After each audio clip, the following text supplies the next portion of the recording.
Friends, today is an absolutely massive day for New World News as we have the announcement of the Rise of the Angry Earth expansion. We did get some more details finally on what's going to be happening. So first of all, the expansion launches on October 3rd. And it is the New World's first paid expansion, so you will have to pay in order to get most of the content that is coming with this one. Now, the pricing for this expansion is $29.99. They do also say that the base game and the expansion combined together, if you want to buy it for a friend or if you haven't played New World before, it's $69.99. Now, I'm not going to spend too much time talking about the pricing. Maybe we'll cover it at the end of the video if we have time. I'm sure there's going to be a lot of interesting comments down below here on YouTube. If you guys want to give any remarks about that, comments are welcome. But today we are going to cover all of the big juicy stuff that is coming with the expansion. From what I can tell, Amazon had like a little bit of a preview event sometime over the last couple of weeks. They invited a bunch of games reporters. We got GameSpot here. We have a Eurogamer article. There was another one from Gaming Deputy, IGN, all of those guys. And they've gone through and put together notes of like what they've noticed with the expansion. And what I've done in this video, we're going to go through, we comb through everything, and we're going to present it to you guys in a nice digestible fashion. Now, if you guys want to check out any of the stuff that we reference in this video, I will be putting links in the description down below to some of the articles that we pulled this information from. Also, the videos, if we can, we'll link those in the description down below as well, so you can check out those. But the first thing to talk about, the most exciting thing coming with the expansion is the addition of mounts. You're now going to be able to ride around on a horse or a lion or a wolf. They don't seem to be entirely cosmetic either. They will give you a movement speed increase. Maybe that was predictable. But they also seem to have certain slots that you can craft or attach equipment to as well. And there will be a trade skill or a riding skill associated with them as well, which goes all the way up to 250. The higher your riding skill, the faster you seem to be able to move on the mount. And it also unlock sort of special abilities like the dash ability, which I assume is just like a short range burst of speed, kind of like we have maybe in like Diablo 4, for example. If you want to summon your mount, it seems like you can kind of do it anywhere. They just sort of materialize underneath you. And from what I can tell, you're going to unlock your mount around level 25 from a quest in Everfall. Now, one of the other big features with the expansion is the Elysian Wilds. This is a new zone, technically a zone transformed. First Light has been removed down at the bottom of the map. You can see right now with this gameplay, we have old First Light down here. There's a big vine wall that goes all the way around it. Now there is a new zone called Elysian Wilds. It's filled with the Angry Earth. It seems to feature the main sort of antagonist that is Artemis. If you do the Brimstone Sand storyline, you'll see her. But it looks like it's going to contain a bunch of new enemies. Again, the terrain looks somewhat familiar, but it's all overgrown and Angry Earthified. There also seems to be some ancient areas to it as well. Along with the new enemy types, there's also going to be a new dungeon in here called the Savage Divide, which is a level 62 plus dungeon, and we'll cover that in a second. And that's also going to be new quests and a new main storyline to go with the new zone as well. One of the huge change coming with the expansion is a level cap increase. Right now, the max level in New World is 60 and has been since the game came out, but the level cap is going up to 65. The devs say that it's not going to be a huge grind to get to 65. It's probably just going to happen naturally as you play through the expansion and do the new storyline. But along with this, we're also getting a gear score increase as well. Gear score will now go all the way up to 700, and with this is coming some pretty huge changes. It looks like Amazon are going to be doing away with expertise. So you guys might be familiar with this system. It was called Watermark back in the day, but expertise is basically a somewhat unfun system where when you get to level 60, you then need to get the same item to drop over and over again. Every time it drops, it raises your expertise slightly until you get to 600, and then you can start upgrading items with Umbral Shards. Honestly, it's a bit of a slog, and I kind of get why they're removing it. However, it does, maybe creates a little bit of a feels bad because it seems like Umbral Shards aren't really going to be useful as a material anymore. We're probably just going to be throwing these all away or maybe converting them into something new. Because we have a level cap increase, we're also getting more attribute points to play around with as well. So right now, the attribute bonus threshold, whatever you call these things, these cap out at 300, but there's going to be a new one at 350. And then I think they're also changing the one at either 250 or at 25. It was kind of a bit, I've seen different conflicting reports. The devs said 25 in a video, but there was another website that I saw that said 250. Basically, the attribute threshold, bonus points, things, those are all changing, and there's a new one at 350 as well. Also, the total amount of attributes that you can get, right now it's about 500 if you have 625 gear and food. It's going to be going up to 600, so you're going to have a lot of points to play around with. You know, so you can maybe go like 300 strength, 300 dex, or you could like, you know, do 200, 200, 200. So there's gonna be a lot of crazy different builds that we can go with because of that. Now, if you want to get your hands on some of the Max Gearscore items, the Max Gearscore being 700 now, you can just get them from enemies. From what Amazon have said, you just go out and kill enemies, the higher level enemies and also the more difficult the enemies, like ones featured in dungeons, expeditions, they have a higher chance to drop 700 Gearscore items. It's not clear if you get like an item that drops 699, will it upgrade to 700? Is that even going to be epic gear anymore? Is everything going to be legendary? Not fully sure on that one. But on the topic of legendary gear, they are adding a new tier of item in. They're calling them artifacts, and these are special items that have up to 6 perks on them. 6. You have 6 perks on these items.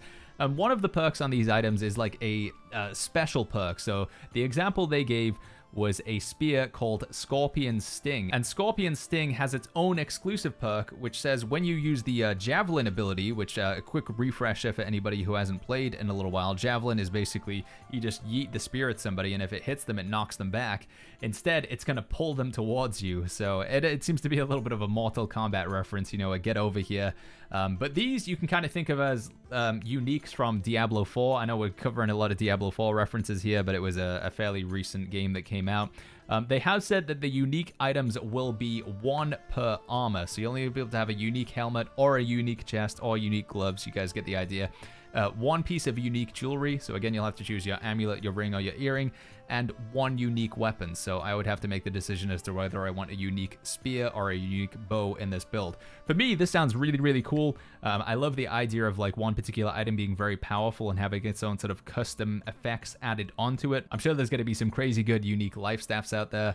For healer mains like me, you know, having something that allows you to like mass resurrect everybody once every 2 minutes, something bonkers like that. It sounds super fun, so I am really looking forward to the artifact system coming to the game. Speaking of weapons, we also have a new weapon coming into the game as well. It is called the Flail. This is going to be a one-handed weapon that pairs with a shield, potentially. They do seem to be saying that you don't have to run it with a shield. Like right now, if you run the one-handed sword, you may as well run it with a shield, but there was a lot of the footage they were showing, people were just using the flail without a shield combined. The attributes for the flail seem to be strength and focus, scaling off of strength primary, focus secondary, and it does have access to some healing. So for me, this looks like a weapon that will enable a paladin playstyle again. Back in the day, we used to have sword and shield life staff where you could be like a tank and a healer at the same time, and it looks like this is coming back.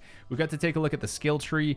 One of the abilities in particular, I can't remember what it's called, but it's like a crazy dash where you charge 10 meters and then you get to jump another 6 meters on top of that. So for PvP, for healers, pairing with the life staff and the flail so you can dash in and out seems pretty good. There was a knockdown as well, like a leg sweep. And then the ultimates were pretty interesting. The right side ultimate allowed you to basically lifelink somebody so you could like intercept incoming damage to them. Warriors in World of Warcraft used to have this ability that I can't remember the name of it. They probably still have it. But yeah, you basically just take a percentage of your teammates' damage and onto yourself. And then the ultimate on the left-hand side of the tree was basically a healing aura. Every 2 seconds, you do 16% weapon damage healing. This seems like a really good one to pair with the life staff, where you do the classic Sacred Ground on the floor, Orb, Beacon, you know, you put all 3 AoE heals down, and then you just switch over to the flail, and you just do those pulsing heals continuously to everybody nearby. It's kind of like the way the Void Gauntlet's currently playing right now, but maybe even stronger. So flail looks like a pretty awesome addition to a healer's arsenal, but also probably going to see some use for tank and DPS as well. Generally looking like a pretty cool weapon.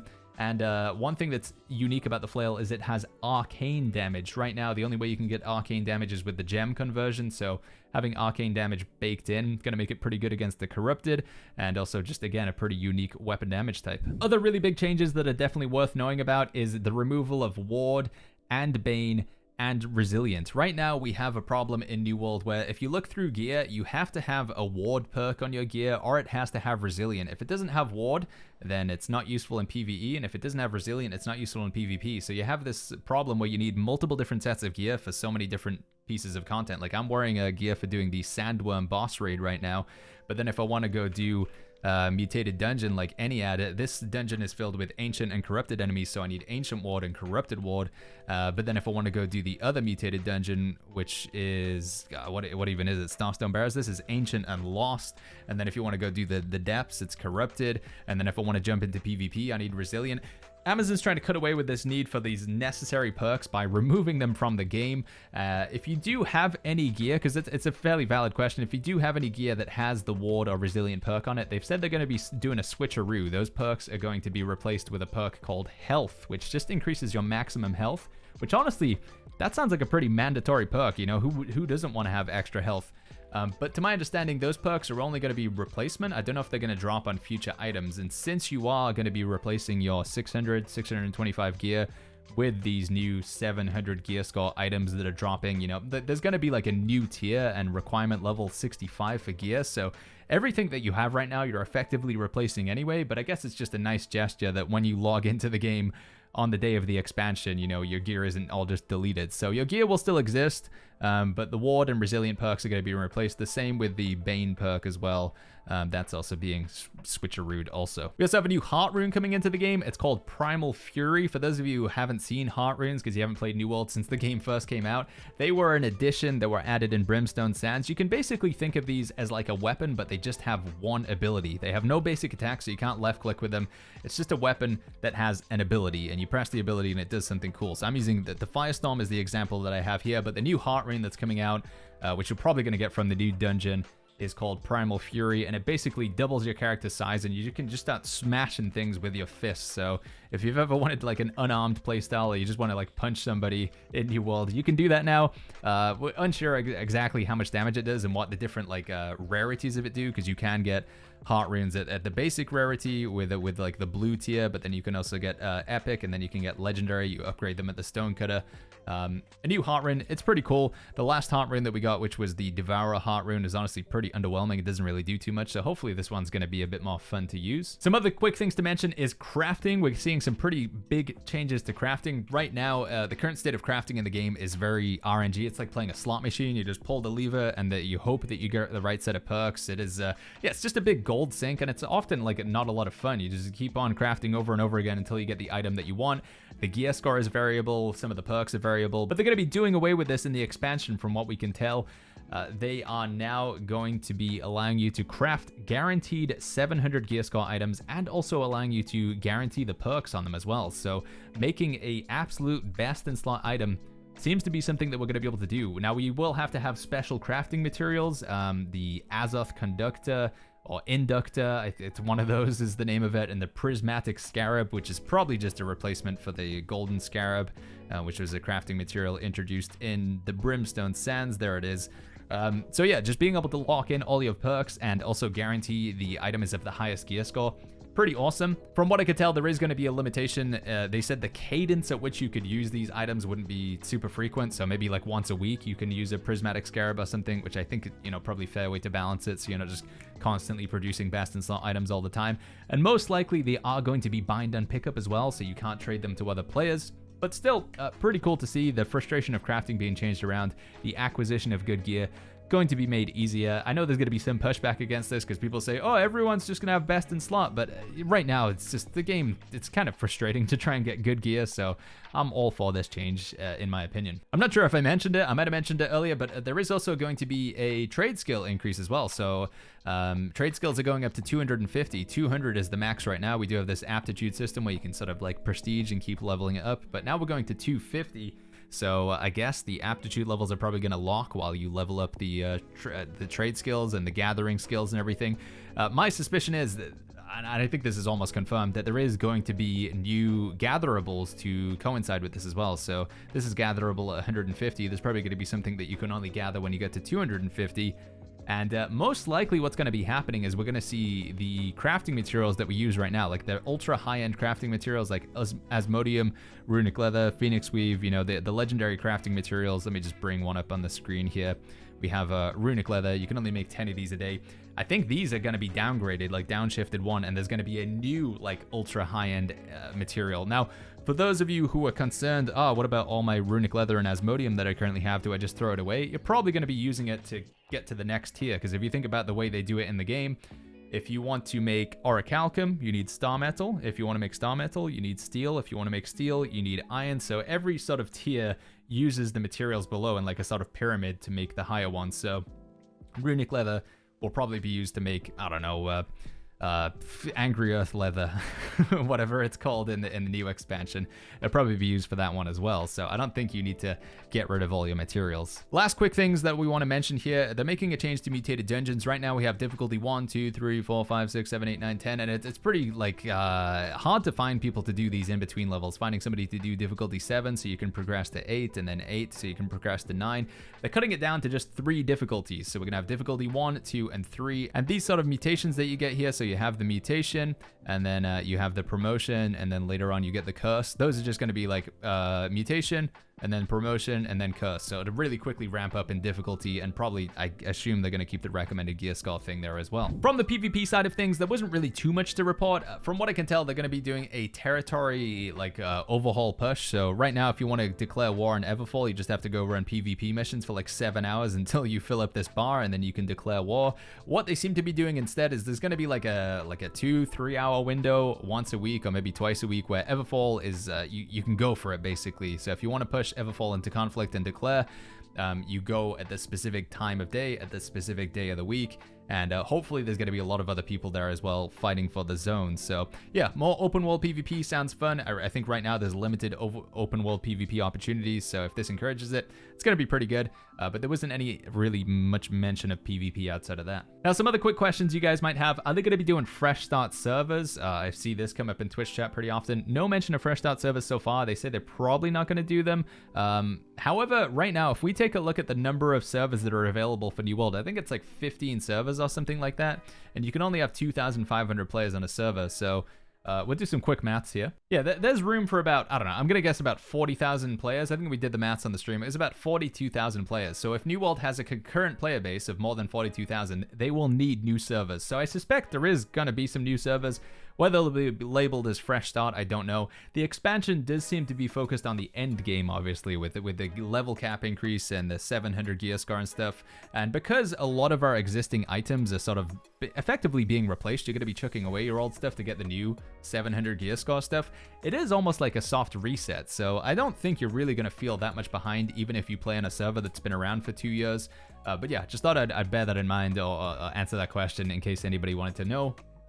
There doesn't seem to be fresh start servers planned so far for this expansion. Last few things to mention, they do have an FAQ down at the bottom of the website. And again, we'll link this in the description down below. They say, how will New World impact my ability to join players who do not own the expansion? So if you have a friend who hasn't bought the expansion, basically a lot of the content is like locked behind the paywall effectively. If you don't pay, then you don't get the content. So the Elysian Wild Zone, the Primal Fury Heartrune, the Savage Divide Expedition, the Flail Weapon just in general, artifact gear, mounts, progression updates, and revamped mutations. All of those you have to pay for the expansion in order to be able to enjoy them. So yeah, if you want to ride a mount or get the new artifact gear, or even just use the new weapon, you do have to pay for the expansion. I don't think you have to pay for the expansion to get to level 65, but to be honest, you know, if you get to level 65, you can't really enjoy any of the other new stuff. You can't go do mutated dungeons because revamped mutations are locked behind the expansion pay. Artifact gear, which is probably going to be necessary to be competitive in PvP. I imagine we're going to see some good PvP artifacts. Again, you have to have the expansion for that one.